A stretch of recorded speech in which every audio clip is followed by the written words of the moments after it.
So you're facing criminal charges and you think that you have a pretty good defense. What do you do? My name is Carl Birkhead. I'm an attorney with Wirth Law Office in Tulsa, Oklahoma. I've been practicing family and criminal law for about 7 years now, a little more than that actually, and I want to help you make law easy by talking a little bit about when and how you present your defense in a criminal case.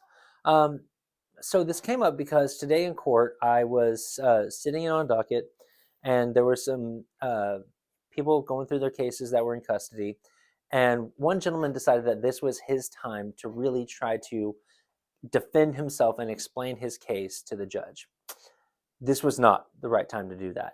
Uh, he was accused of something to do with like public intoxication or jaywalking, something to that effect. Essentially, it wasn't a big deal, but it was among the list of charges that he was facing. And he decided that his best defense, his golden argument, was to say he wasn't walking in the street. He had fallen asleep in the street and had just woken up when he got arrested. One, that's really not a great defense because you're kind of, in a way, admitting to what you were charged with. But two, and more importantly, if a judge says, "Sir, you have the right to remain silent, this is not the time."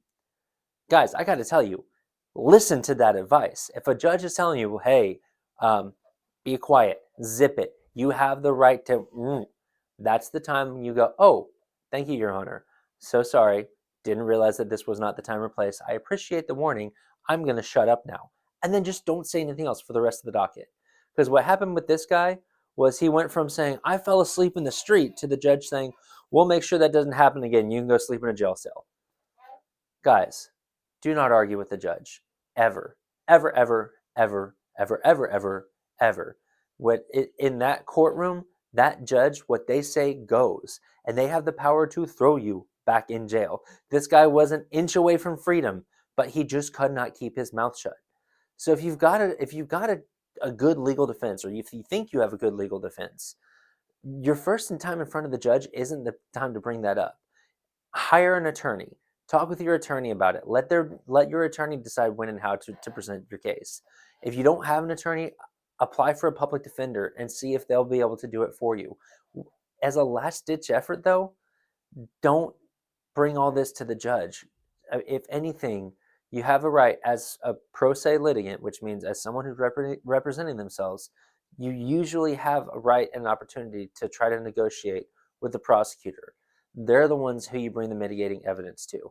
I don't recommend it because anything you say to them also can and will be used against you.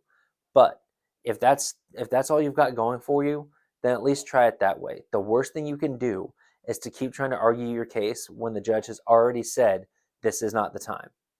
If you've got questions about this, or you want to go over the defense that you might have to a case that you have pending, give me a call. My name is Carl Birkhead. I'm an attorney with Wirth Law Office, and I want to help you make law easy. Thank you.